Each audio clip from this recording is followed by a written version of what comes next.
تاجدار کائنات صلی اللہ علیہ وآلہ وسلم کے دل میں ہمیشہ ہمدردی اور مہربانی کے جذبات موجزن رہتے۔ اس مسئلے میں آپ صلی اللہ علیہ وآلہ وسلم کے نزدیک اپنے بیگانے، آزاد اور غلام کی کوئی تمیز نہ تھی۔ آپ صلی اللہ علیہ وآلہ وسلم اکثر فرمایا کرتے تھے، میرے سامنے دوسروں کی ایسی باتیں نہ کیا کرو جنہیں سن کر میرے دل میں ان کے متعلق کوئی کدورت پیدا ہو جائے، کیونکہ میں چاہتا ہوں کہ میں سب سے صاف دل کے ساتھ ملوں۔ ایک مرتبہ حضرت عبداللہ ابن مسعود رضی اللہ تعالیٰ عنہ نے دو افراد کے متعلق آپ صلی اللہ علیہ وآلہ وسلم کو کوئی شکایت پہنچائی۔ یہ سن کر آپ صلی اللہ علیہ وآلہ وسلم کا چہرہ انور، چہرہ مبارک سرخ ہو گیا، اور آپ صلی اللہ علیہ وآلہ وسلم نے حضرت عبداللہ ابن مسعود رضی اللہ تعالیٰ عنہ کو کنایتاً فرمایا کہ اس طرح کی باتیں مجھے نہ پہنچایا کرو۔ اس کے برعکس آپ صلی اللہ علیہ وآلہ وسلم اپنے پاس بیٹھنے والوں کو ترغیب دلایا کرتے تھے کہ دوسروں کے حق میں اچھی باتیں کرو۔ ایک موقع پر فرمایا، لوگوں کی میرے سامنے سفارش کرو تاکہ تم اجر پاؤ، اور اللہ اپنے نبی کی زبان پر جو چاہے فیصلہ جاری کر دے۔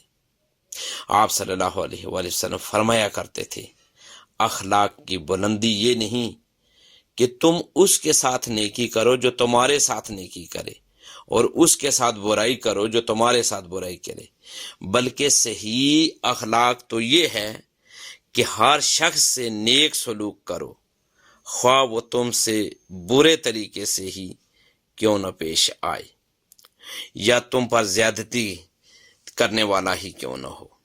اسی بنا پر آپ صلی اللہ علیہ وآلہ وسلم کے نزدیک نیکی کا مفہوم ہی حسن خلق، یعنی دوسروں سے اچھا برتاؤ تھا۔ آپ صلی اللہ علیہ وآلہ وسلم نے فرمایا، ایمان کی تکمیل اخلاق اور طرز معاشرت کی تکمیل کے بغیر نہیں ہو سکتی۔ تو میں وہی بہتر ہے، یعنی فرمایا کہ تم میں وہی بہتر ہے جس کا اخلاق دوسروں سے اچھا ہو۔ آپ صلی اللہ علیہ وآلہ وسلم کے نزدیک اس نے خلق سے مراد چہرے کی بشاشت، اچھائی کا پھیلانا اور لوگوں سے تکلیف دہ امور کا دور کرنا ہے۔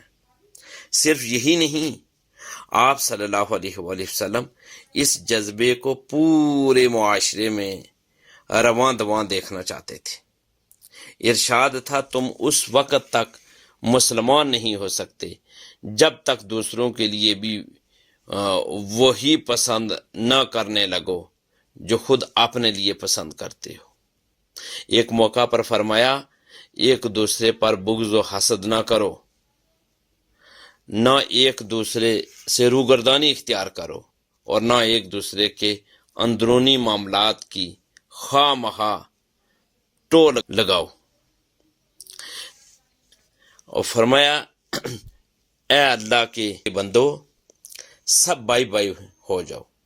یہی وجہ تھی کہ نہ صرف مسلمان بلکہ غیر مسلم بھی آپ کے در دولت سے پوری طرح مستفید ہوتے رہے۔